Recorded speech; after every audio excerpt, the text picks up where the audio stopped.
Jeez, man. So I'm not having much luck with my drone. Yesterday, I nearly lost it in the mountains, and today I've just flown it into a tree. I mean, I've had two drones before. I've had them for probably 2 years, and I've never crashed a drone in my life. Never had one fly away. And now, all of a sudden, in the space of 2 days, I've just crashed my drone and nearly lost it. It's not looking good from here. Let's see. So it hit this tree, and there it is on the ground. I hope it's not broken. Yes, it is broken. Oh no. That's a shame, man. Look at that. Okay, so I've lost a whole bunch of propellers, and I've broken an arm. Oh man, that sucks. Sorry, drone. Oh man, what a pity. What a waste. I can't believe it. I was being a little bit reckless. Basically, I was trying to get a nice sideways flight shot over the farm, and I flew into that tree sideways. There are little collision sensors on the front and on the back, like little cameras, but I don't have any on the sides. I think the this is the DJI Mavic Air 2. I think the DJI Mavic Pro 2 has side sensors, so that might not have happened. But yeah, unfortunately, that doesn't look like it's going to fix. If this is the very first time that you've tuned into one of our episodes, my name is Ken. I'm originally from Cape Town, South Africa. I lived in England for the last 17 years, and in late 2019, I decided enough was enough. My girlfriend and I quit our jobs, sold our house, and we moved to Portugal. In our camper van Bob, we brought our pets along with us, and we bought this beautiful farm. Now we live here, and these vlogs are basically day-to-day life of what it's like to live in a farm in Portugal, what it's like to be an expat in Portugal, and hopefully people will find something of use in it. For us, it's mainly just a way of being able to look back one day and go, oh wow, you know, look at all the stuff that we managed to do in the last couple of years. So yeah, come along for the ride, and thanks for watching. So it's winter in central Portugal. This is our second winter that we've been here. We actually moved into our farm in December last year, and that was the beginning of winter then. The locals tell us that this year is particularly bad for winter, and for the last 2 nights it dropped as low as -4, which when you live in a house without central heating is it's freezing. Fortunately though, we only have another week of sub-zero temperatures at night. The sort of day temperatures are roughly 10 degrees. I think today is 8 degrees. We had a few days where it was only 5 degrees. But from next week, or at least in 7 days' time, the minimum temperature doesn't drop below 0. It starts to gradually climb, and the maximum temperatures also start to climb into the teens. And then soon we'll have spring, and then you have these really long extended summers, which feel like they carry on forever and hit these glorious temperatures of sort of 30 degrees plus, which I absolutely love. So we've got some pretty cool stuff lined up today. Both of them are happening at the same time. So Gina's going to go off and do the one thing, I'm going to go off and do the other thing. And then we have another exciting thing happening today. We are collecting the oil. So all of our olive trees here, we did a harvest a couple of episodes back. I'll put a link to that up here. And basically, we got 1.7 tons of olives off these trees. So we've taken them to the Lagar, which is the olive press, and it's been quite a few weeks now. We were waiting for them to get through the backlog of olives, because every person in central Portugal all drops off their olives at the same time, and obviously they have a lot of work to do. So I'm going to head on there with my next door neighbor Joaquin, and yeah, we're going to go and pick up the oil.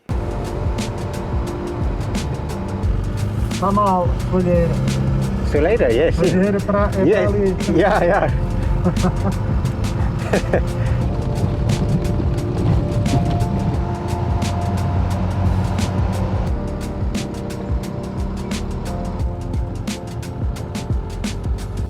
So we're about to enter the olive press now.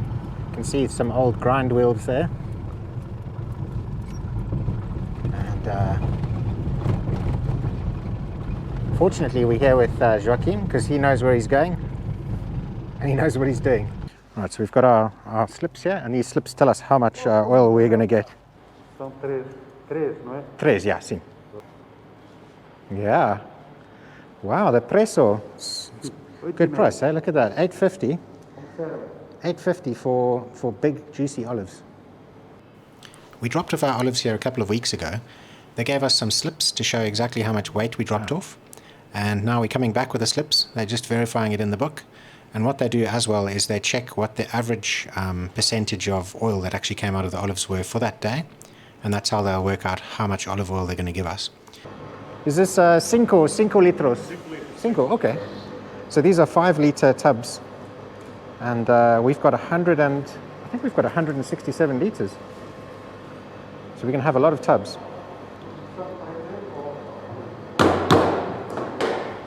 Yeah, look at that. There we go, guys. OKportugal olive oil.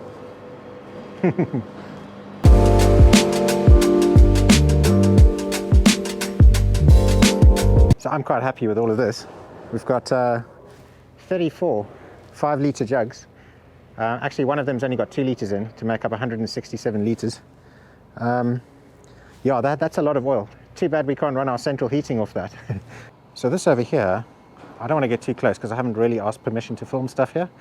But this looks like where all the ground up olive pulp and everything goes. It looks like it gets pumped through a tube and into this truck. And you can already see it starting to poke out the top of the truck.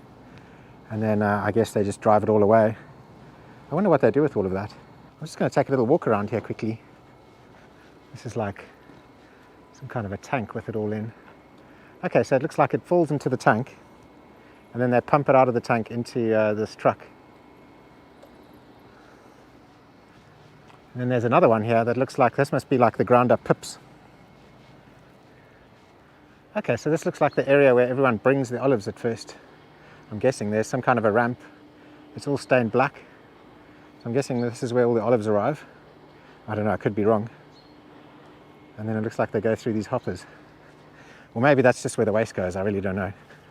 So this looks like more of that stuff that looks like the olive pits that have been ground. It almost looks like gravel. I wonder if they have a use for that, like if you can use it somewhere almost like gravel or something like that. All right, so Joaquin's asked for permission for me to come inside the factory and have a look. Wow. So I'm still trying to figure out what's going on, but there's 2 of these green machines. Each of them take olives from the outside. So that one over there, and the first one I was pointing to on the left. We think the olives go from like a conveyor belt into the hopper and into those machines. Okay, and then from there they get pumped into that machine over there, which I have no idea what it does, but I'm assuming it does something gravity fed. That's what it looks like, because it's all stacked on top of each other. And then you follow the pipes. So the pipes coming from that machine, you can see that they start to flow into these machines here, these are spinning around really fast, and that's what's making all the noise. Those are like a centrifuge. And I just go around this side here to look at more of these machines that I have no idea what they do. This green one over here, see there's a pipe going through the wall. That's the pipe that fed that tank that was going into that truck outside. So that's all of the waste. I'm assuming that's what the silver pipe that we're walking under is part of that equipment. When I walk through this side, this big white machine over here, this is another centrifuge, spinning incredibly fast, making a lot of noise. And these centrifuges, I'm guessing what they will do is they spin so fast and squash the olives against the wall of the centrifuge and basically squeeze the oil out. This is just a wild guess. And yeah, again, that's that green machine. And here we go. Joaquin's showing me the actual oil now coming out of the machine. And quite surprising, you know, you would think there would be a lot more oil coming out, especially with big equipment like this. But maybe they don't have much running through the press at the moment. So yeah, and then through this blue pipe, it gets pumped into that room, the room where you saw us filling up the those little 5-litre tubs. And if you remember in the background, there were these huge tanks that probably store like 20, 30, 40,000 litres each. And those tanks are basically filled from that blue hose. And yeah, really nice of these guys at Geral de Campo Lagar to let us have a look around and see how it works. Obviously, I'd love to come back next year and do it properly, you know. But yeah, thanks very much, guys. That's really awesome. Wow, thank you. Kenneth, tem papel? Yeah, papel, yeah. Obrigado, Joaquim. Okay, I'm just gonna wait here for Joaquim to get up. I can't open up my door down there because it's pressed right against the side of the wall. That was pretty cool. That was pretty cool. And these guys are super nice, you know, they let me film and they didn't have any problems with that. So hopefully next year I can do a much more organized film of it, where we can actually show the whole process, like where it comes from, which machine it goes to next, what the machine does. Let's get in the car.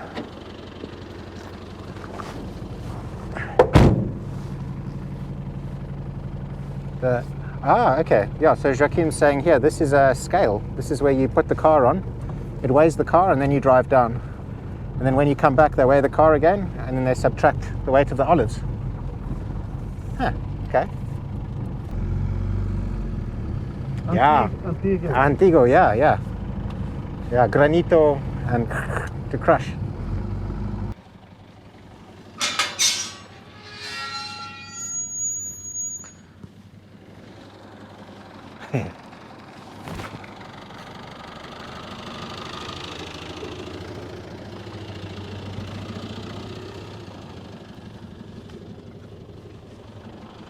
Oh.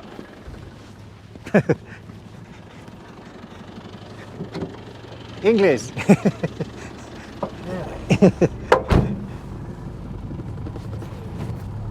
I'm so used to getting into an English car that I keep going to the left to be a passenger.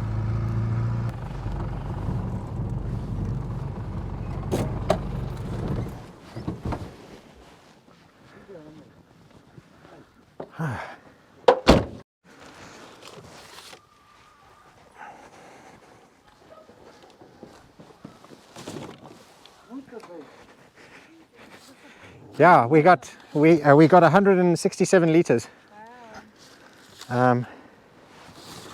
which is pretty amazing. 34. Yeah. 1, 2, 3, 4, 5, 6, 24. Perfect. Excellent. 172 litros. Yes. Do you want help to move? Yeah. Okay.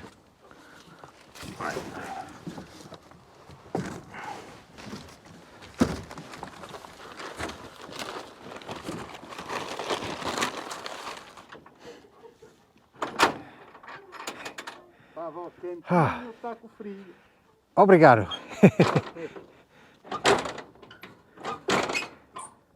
Pronto. Muito obrigado. Ciao. Alright, so here's our olive oil. I'm going to go and move that into one of our spare rooms so that it's all nice and clean.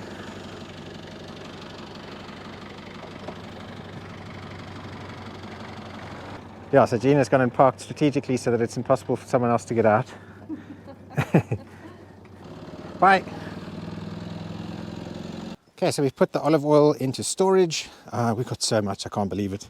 Let's try and find a way that we can run some kind of heating off it, or I don't know, like lighting or something. Wouldn't that be cool? But we might just end up having to sell a whole bunch of it because there's no way that we can use 167 liters. Gina did say you could bath in it. I'm not sure it's a good idea. Oh, look at this, everyone. Gina got our license plate numbers. I know there's people out there and they're like, oh no, don't put your license plate on YouTube. People might find out where you live or who you are. Well, I think everyone already knows who we are. But yeah, check this out. New license plates. Pretty cool. Looks like I've got a crack in it. No, I think it's just Oh, okay. sticky stuff. Oh.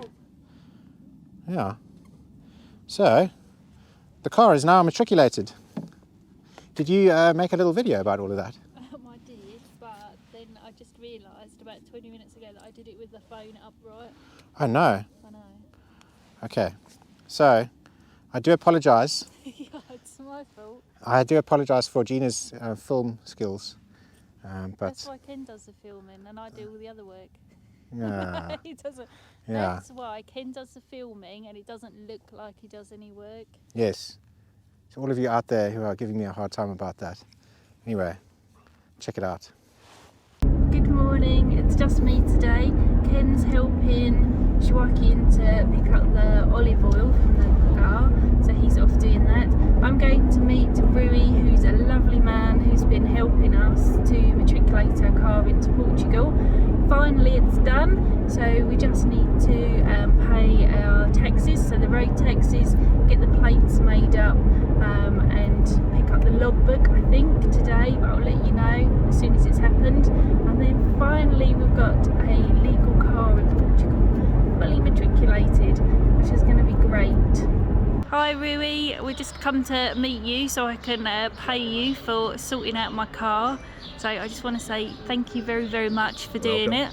That's, I think it was hard work for you. Yeah, it was a good challenge. It was the first car that I did the legalization without have to pay the SV like mine for my company. And now here they are, the plates, the new ones. Thank you. Thank you very much. Thank you very much. And see you next time. Bye. That's it. We have a legal Portuguese car now, so I just need to change the number plate over on the insurance, and then it's all legal. Yay!